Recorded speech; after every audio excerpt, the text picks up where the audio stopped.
Hi, it's Alysa here. Today we're going to talk about loneliness, which may bring up feelings of self-doubt, past or current pains, and other types of feelings. We all deserve to be happy, healthy, and safe, so if you need assistance, reach out to your therapist or other medical help, or you can call one of these free lines, including the Substance Abuse and Mental Health Services Administration at 1-800-663-HELP, or the National Suicide Prevention Lifeline at 1-800-273 8255. And feel free to listen to this episode however you want, in chunks, all at one time, or not at all. The most important thing is to take care of yourself.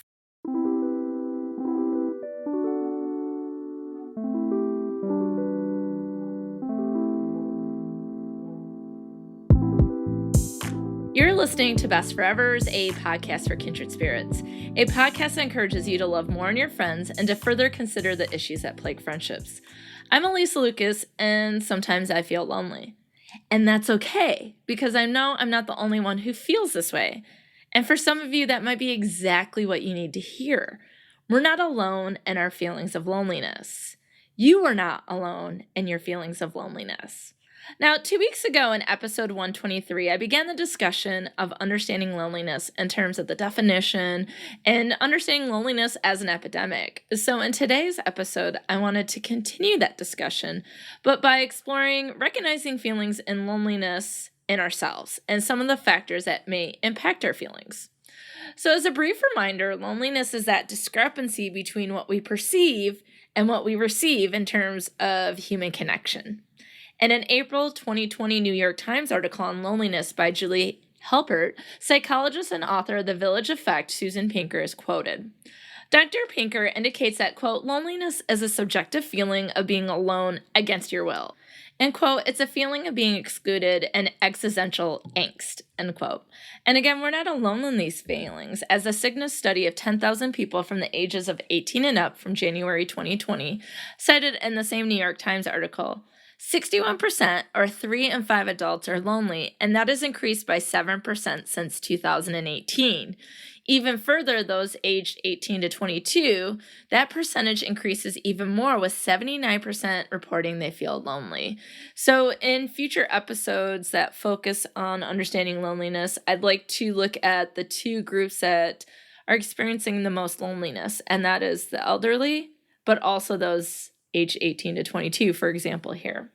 So the question comes down for the episode today is, how do we recognize loneliness? And I think there are a few ways that we can get ourselves started, because obviously the first step is to recognize it so that we can do something about it. We don't just want to have those feelings and do nothing, right? Sometimes we do though, right? How many of you just have one of those days like, let me stew in my feelings, and that's just the way it's going to be? I mean, I think I had one of those days just a week ago where I was like, sure, let me lay on the couch and watch all these Twilight movies right in a row, like one right after another, and just kind of sit in my funk. Sometimes that's okay. That having that funk leads us then to be a functional. Yes, I just made that up. Thank you. Thank you very much. I'll see myself out. But the idea is that at a certain point, though, that loneliness is going to have a major impact on our physical, emotional, mental health, as I talked about last time with the epidemic.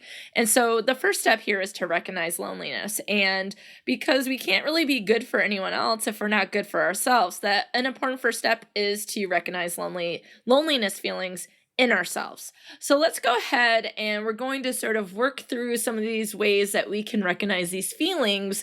And then in another episode, we'll talk about specifically the solutions that we can try to put into place.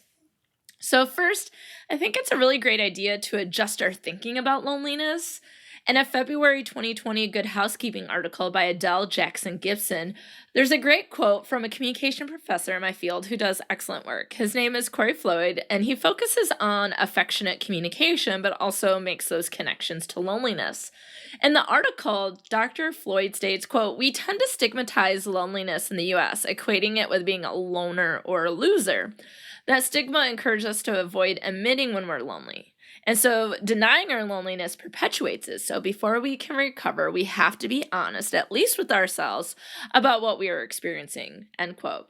So a good step would be just overall, let's just make some adjustments to how we think about loneliness in ourselves and in other people, right? Like, let's change the way we think about loneliness, that it's something that we all experience. And so if we change the work there, if we change the way we think about it and we make connections and associations and define it, then that can help us be more open to recognizing our own feelings of loneliness. And then, as we'll talk about in the next episode, recognizing it in other people. But if we think that people who are lonely are losers, then we're going to call ourselves a loser, and we're not losers, right? Like some of us, though, might be proud to be loners. And there are some people who do enjoy having fewer connections and like being the lone wolf, so to speak. But we need to just destigmatize it. It's a lot like other things related to mental health, that if we stigmatize it, then no one's going to want to deal with it because they don't want to identify themselves as being lonely or having those feelings. Like it's some weakness or deficiency, and that's not the case. And so that leads us into the second task, if you will. And it goes into a program that I really like. It's from the UK. It's called the Campaign to End Loneliness. And so you can check them out by Googling them. And then the link is also in show notes. They really focus on the idea that loneliness is normal and indicate that we may be in need of contact, right? Like that loneliness is that thing that tells us we might be missing out on some connection or contact that we need. But in no way does that indicate that feelings of loneliness is a failure.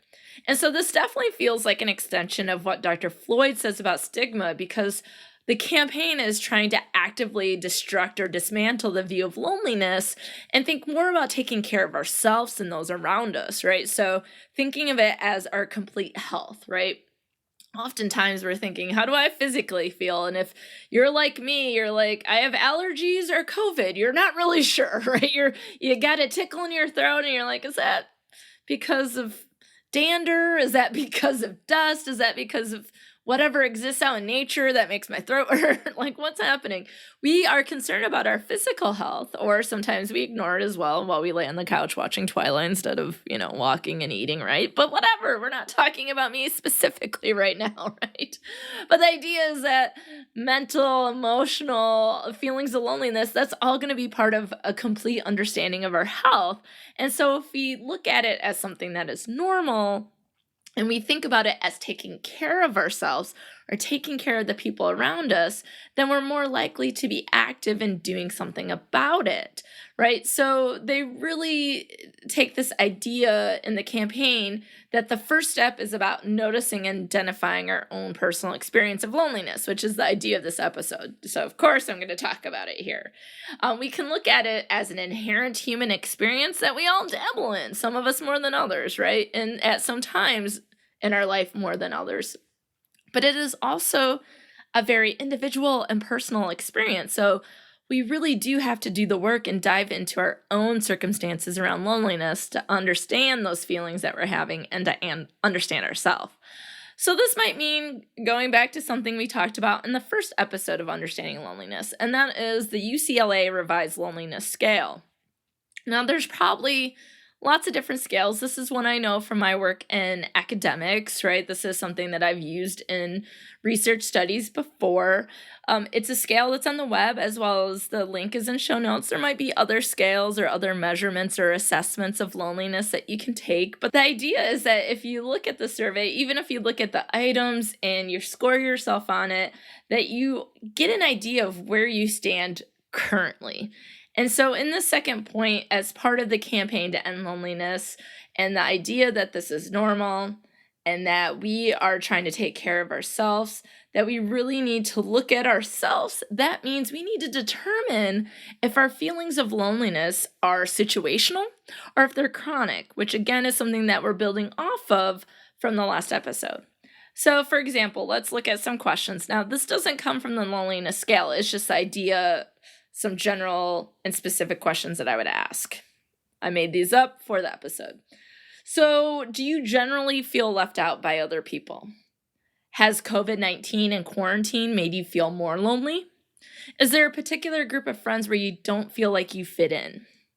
Do you see yourself as being alone and lonely forever?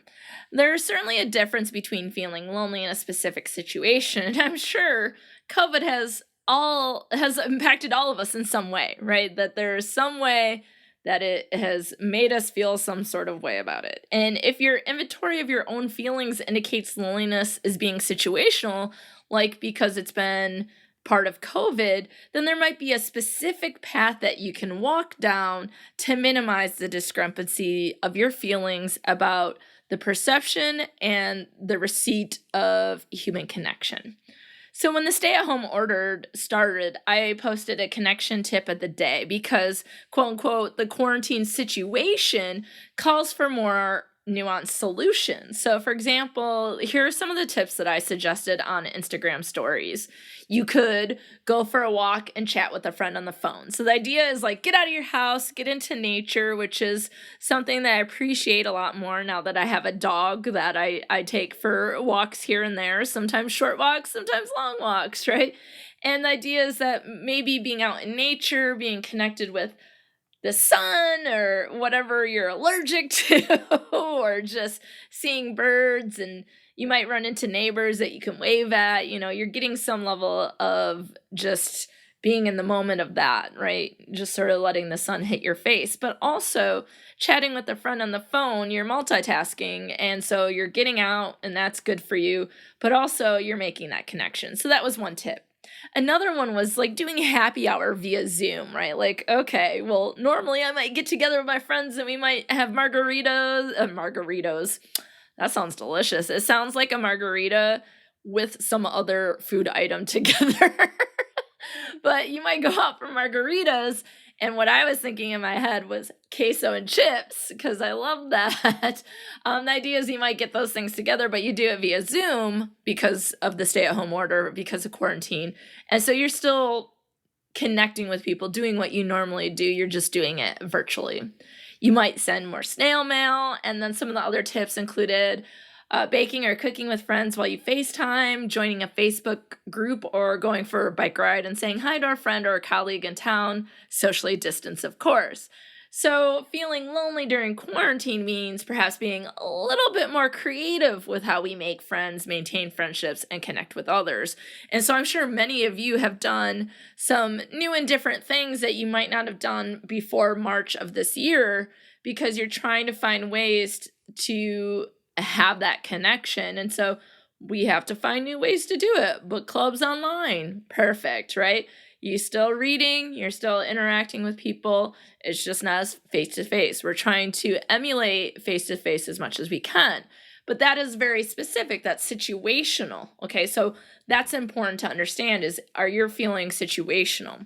The next part of it could be thinking about if the feelings of loneliness extend across any situation and across a long period of time, which might mean that you're experiencing feelings of chronic loneliness.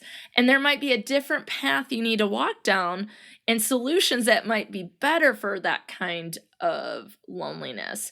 And here I would say maybe talking to a mental health professional, help work through concerns, or there might be some other things that you can do, which we'll talk about solutions more in the next installment of Understanding Loneliness. This today is about recognizing it, right? Like, can we see it in ourselves so that we can then do something about it?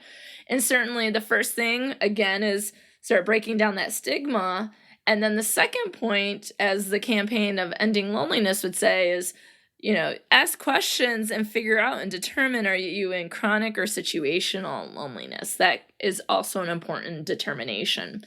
So if we go into the third way to sort of recognize the feelings, or the third step in recognizing feelings, I take this from a New York Times article where the president of the AARP, Lisa Marsh Ryerson, was quoted talking about older adults prepping a friendvatory, which I love when anytime words are combined to create a new word. I think that's the communication person in me. I love words. Words are very arbitrary, but if we have shared meaning, then it's amazing. So it's like an inventory, but for friends, right? So this was something that was suggested by the president of the AARP. I like this idea in recognizing loneliness in ourselves because it is built off the idea of the first two items that we talked about, right? Dismantling the stigma and then assessing our own levels of loneliness, whether situational or chronic. But it can also include assessing our friendships and connections that already exist and determining whether situational and chronic feelings fall on some sort of spectrum. So, for example, the Good Housekeeping article shared a great quote. Loneliness is a healthy emotion, revealing places we yearn for connection, end quote. So looking at a friendvatory would be like a list of friends, and it doesn't have to be handwritten. We can do a little mental checklist and a little check marks in our heads or aloud, whatever you'd like to do. Some people are really good at doing like bullet journals. You can make a friendvatory that way. Some people journal, some people you do all sorts of things. Do whatever works for you.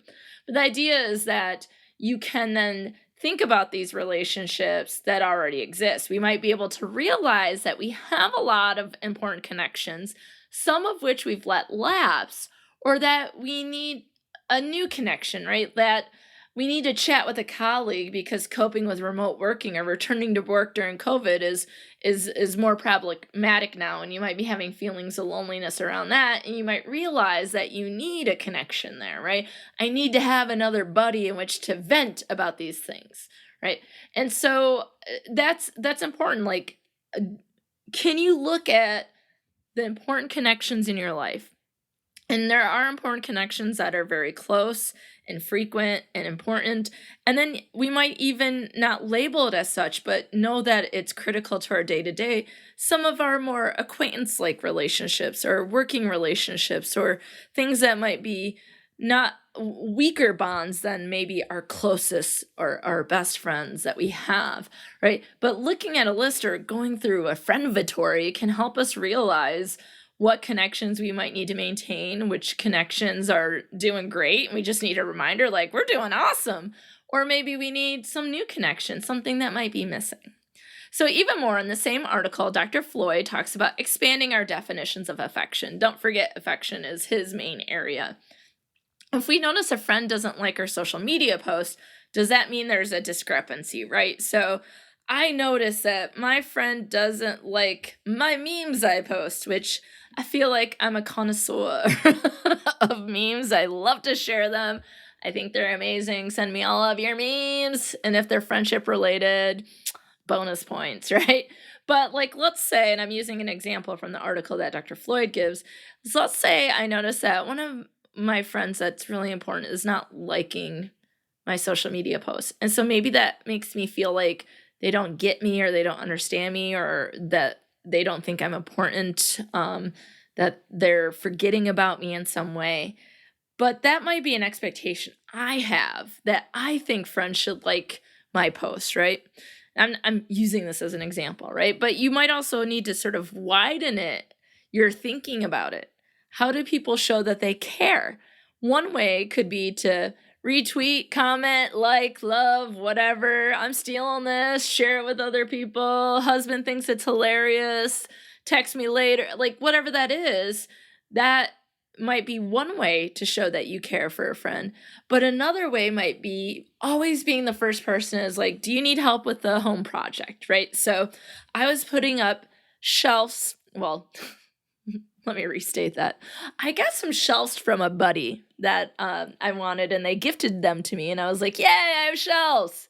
And then they sat there for like 5 months.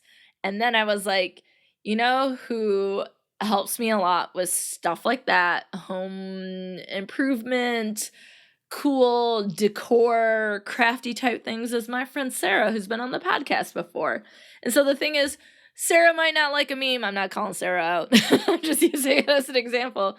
But maybe it's thinking like, Sarah's jam is not liking on my memes. It's helping me in some other ways. And so sometimes we might get in these feelings of loneliness or these feelings like we're not understood or that people don't care because we're limiting our ideas of what it means to show that people care. And if we expand the ways that we think about it, If we expand our definitions of affection and quote love to include a wider range of behaviors, they often discover that they aren't deprived as they originally thought, end quote. So doing that friendvatory may help us reconcile our perceptions of discrepancies. I mean, have you ever had a bad day and everything is the worst? Your job is the worst, your selection of food in the fridge is the worst, your clothes are the worst, your shampoo is the worst, your neighbor is the worst, the weather's the worst, right? You just find yourself in negative talk, right? And just yucky feelings, and then you talk bad about yourself, you talk bad about your connections. Have you ever had a day like that? I've had several. As you can tell, as I'm like really feeling it as I talk about it. But sometimes reminding ourselves of our connections can help us, quote unquote, snap out of it or place value on connections we thought were problematic. So it could be like, you know what? I'm going to text Sarah and be like, thanks again. I'm looking at my shelves right now and they look great. And I really appreciate you helping me put those up.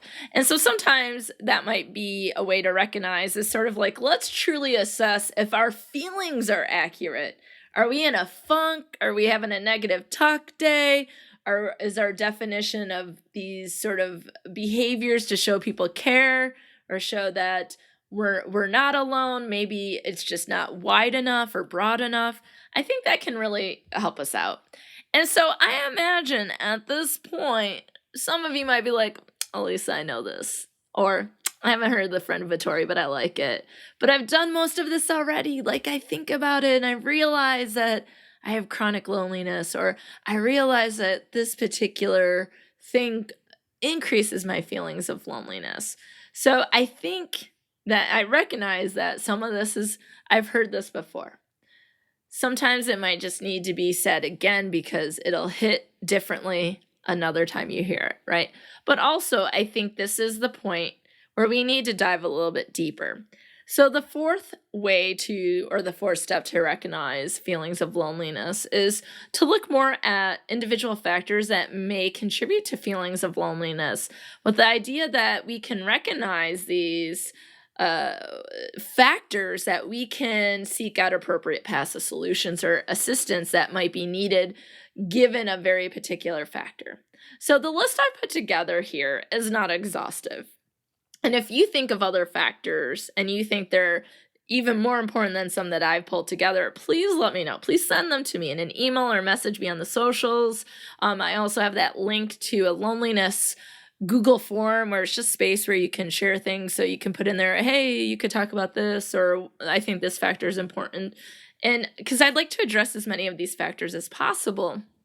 They might be able to turn into full-fledged episodes or maybe little bonus episodes, or they can all be collected in an episode together. But the idea is that there's a factor that can help even one more person, then I want to do that, right? So please let me know.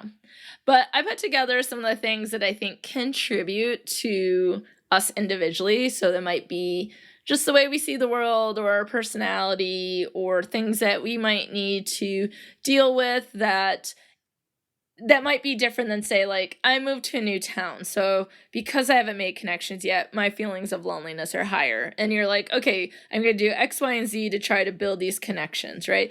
And so you might know specifically what you need to do when it's something external like that, or that you might have been a little bit more creative with COVID because you knew, like, this is something unique that doesn't usually happen. Let's find ways in which to help ourselves through, right? But then there's some other things that might just impact us each differently.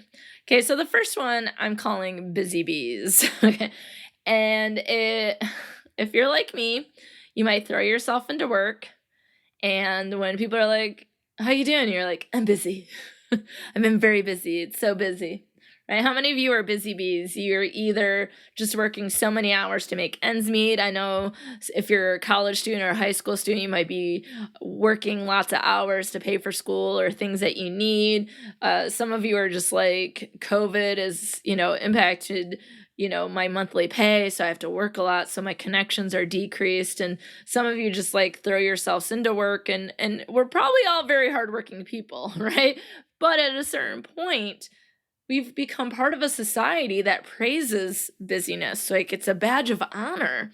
But if we spend too much time working, whether it's physically in the space of work or what I did when I lived in New York and worked at Mansfield University and I didn't really know anyone, I would spend 8 hours working on a PowerPoint that would probably take me 20 minutes to put together to edit now, right? Like if I just was like, okay, put a timer on, or, I don't have 8 hours to spend on this. But when you don't know anyone, you're not doing anything, you're like, you know what I'm going to do on Saturday? Work on that PowerPoint. And then that PowerPoint will be open all day. It's just like, but I'm busy, right? Like, so sometimes we just fill our time with it, and that we just become just so immersed in work that what happens is that we become disconnected from ourselves and from other people, which might lead to an increase of feelings of loneliness. So looking into being busy as a factor may pinpoint some of your feelings of loneliness, and again, perhaps a way to decrease such feelings by taking a night off or making a point to connect with coworkers when you are at work, right? So I know I'm in a position now at a university where the hours are different. It's not like I punch in and punch out, but I can tell you I work more than 40 hours a week during school year, that's for sure. Maybe even more during finals or midterms. Maybe some weeks are later than others. But many of you might punch in, punch out, or you're at work at 8 and you have your lunch hour and you leave at 5, right? We all have different schedules and things like that. But one of the things is when we have to put our own boundaries on work, like I might have to, then we need to find a way to be like, I'm going to stop working at this time and then I'm going to start doing something else, right? So when COVID happened and I was working on my classes all day, I put an alarm on my phone to stop working at 7. And then I do a question of the day on Facebook, and I have since, I think, March 24th. And then at 8 o'clock, I'd watch a movie. And then I post about it on Facebook too, because I live by myself. So it's a way to connect with other people. Those are two things that I thought, okay, I need to disconnect from work so I'm not disconnecting from myself or from other people. But in some cases, when you do have to work a lot of hours, I used to work like 90-hour weeks when I worked at a movie theater when I was in college. And, sometimes it's just like, you got to do what you got to do, or like, that's just the way it is right now. But maybe finding some connections in the workplace and making a point to get to know coworkers better might allow you to have some of that connection while you still have to be that busy bee, so to speak. The second factor that is more, I would say, individual based, if you will. I mean, it all is, but these are some deeper factors that we can consider.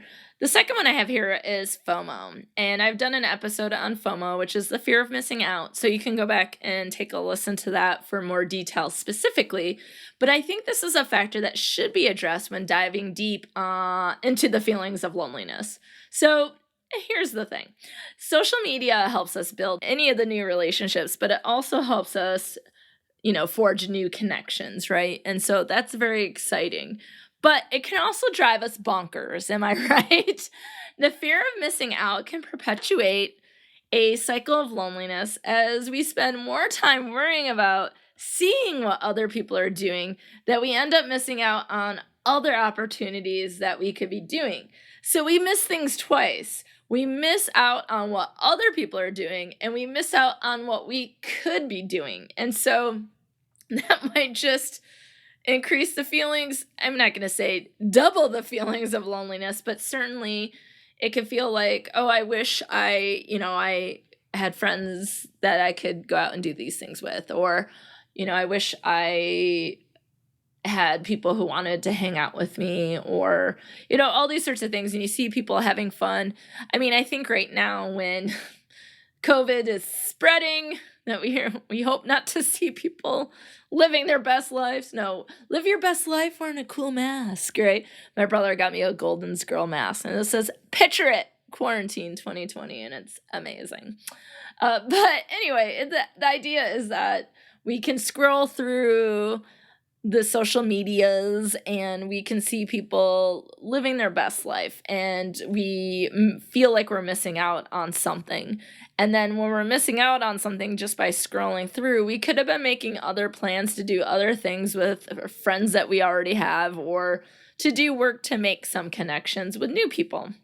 And that is closely connected to the next idea, which is social comparison. So social media may increase our likelihood of comparing ourselves to other people. And I also have an episode on social comparison if you'd like to go back and listen and get some more details about that specific topic as well. When we feel like our in real life friends or existing connections are lacking, we might turn to scrolling of social media to fill the void.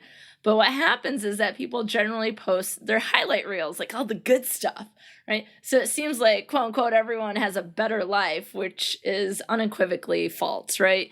We all post the good stuff, right? And we all have good and bad stuff happening in our life, right? And so, I mean, some people have some gooder stuff. That's not really a word, but you know what I mean. And some people have worse stuff, and it might just be time of life and what life has served and just all sorts of factors. But when we go online, we have to assume that what people are showing us is through, quote unquote, a filter, literally and figuratively. So if we spend more time comparing ourselves to others on Facebook and Instagram and Snapchat and TikToks and all the things that exist, for example, our feelings of loneliness are likely to worsen, according to Psychology.com article by Sherry Amenstein. So the next factor we can consider is shyness or social insecurity. According to the Help Guide webpage, quote, we're meant to be social creatures, yet many of us are shy and socially introverted. We feel awkward around unfamiliar people, unsure of what to say, or worried about what others might think of us. This can cause us to avoid social situations, cut ourselves off from others, and gradually become isolated and lonely, end quote. But we can also learn social skills that may help us in these situations where we feel awkward, worried, or shy. And the article by Help Guide does pose questions to ask oneself. Like, are you afraid of looking stupid in social situations? Do you worry a lot about what others think of you? Do you frequently avoid social situations? Do other people seem to have a lot more fun than you do in social situations? Do you assume it's your fault when someone rejects you or seems uninterested? Is it hard for you to approach people or join in conversations? After spending time with others, do you tend to dwell on and criticize your quote-unquote performance?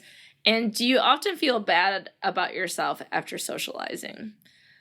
Do you answer yes to any of these questions? I answered yes to some of these. I think it is really awkward to join in conversations, but I also spend a lot of time thinking about how people can start conversations. I have an episode on that as well, if you'd like to dive into that.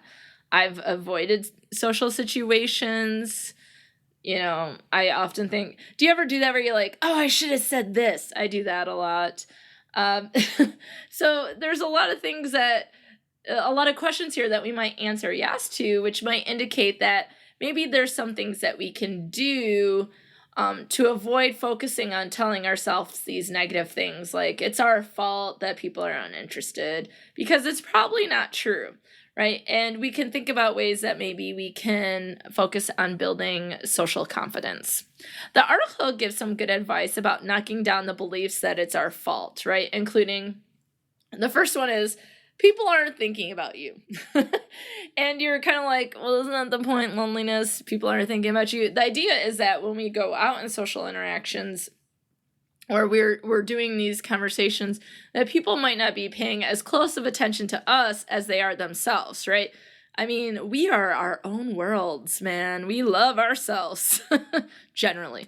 And so we're off to think about ourselves, and that leads into the second one, which is many other people feel just as awkward and nervous as you do. So they might be worried about what you might be thinking about them and not necessarily thinking something specific about you. And then finally, people are much more tolerant than you think.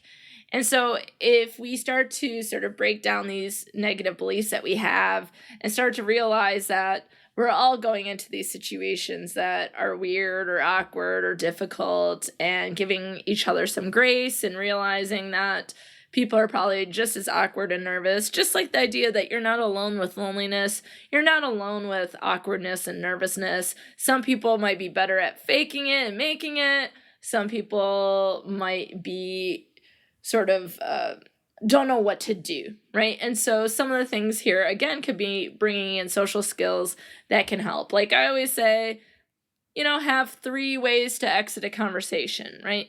Maybe have 2 or 3 topics that you can bring up.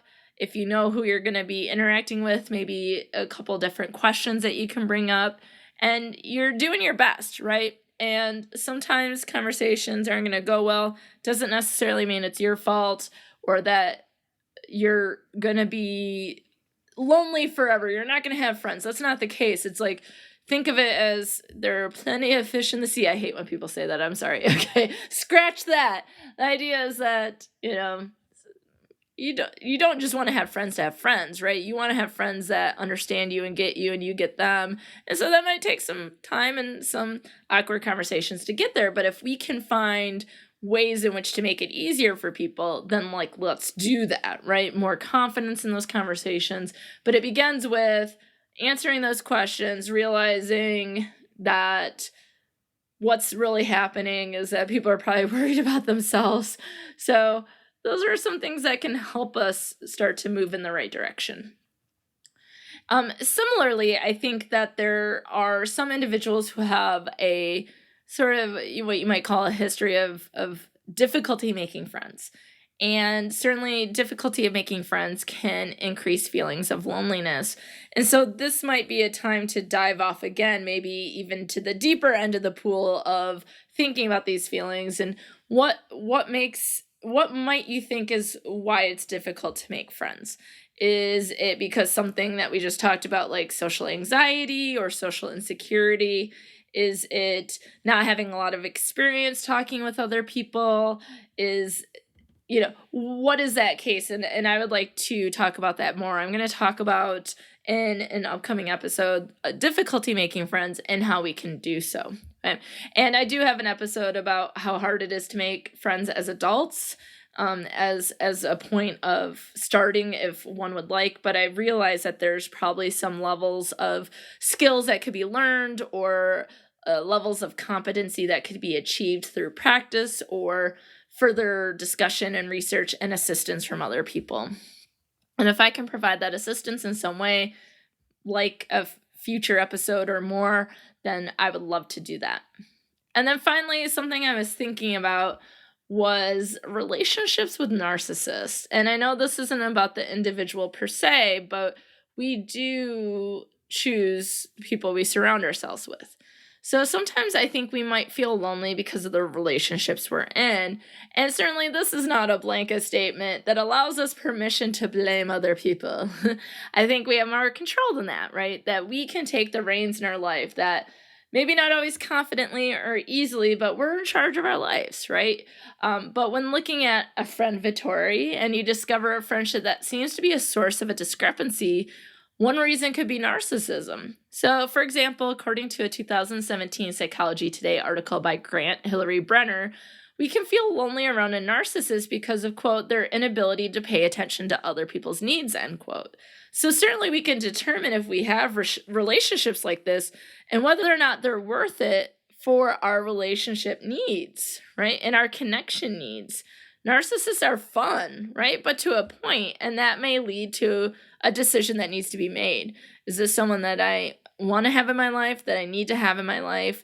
But certainly if you're feeling loneliness and there is a void, there is a discrepancy, and the person that you spend your time with is not aware of or has an inability to pay attention to your needs, that can worsen your feelings of loneliness.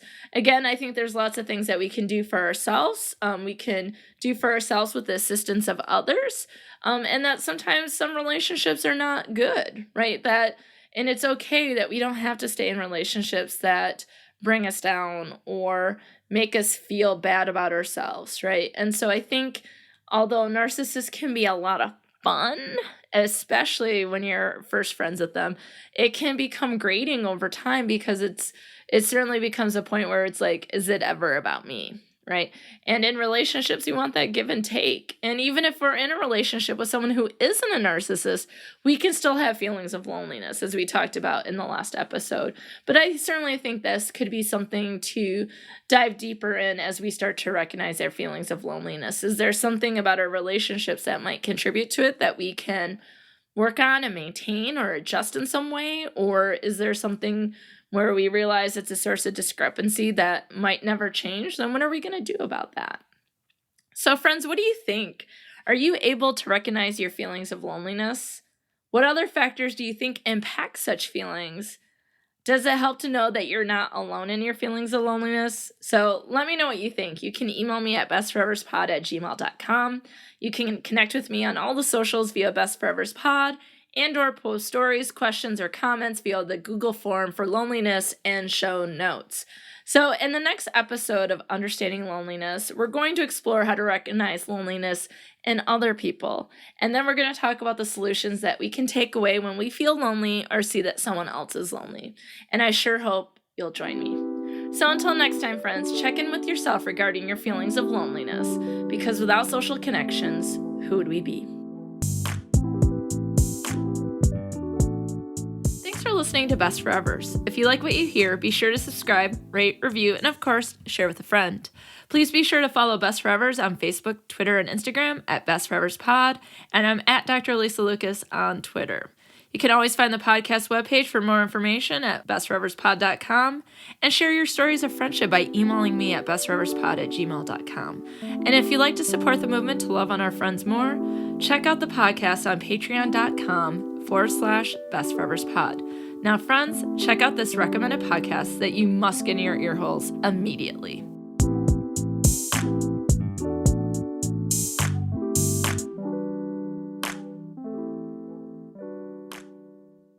Hey, it's Brett. And Bree from your new favorite podcast, Particularly Dangerous Situation. PDS babes. With climate change continuing, it's best to know what to do when the next disaster strikes. Be prepared to hear about event after event of intense destruction. Mother Earth and climate change are in the ring, and we're watching the fight. As well as people making dire planning mistakes. Join us every week as we each discuss a disaster that sucked us into the research rabbit hole. Available wherever you listen to podcasts, Particularly Dangerous Situation.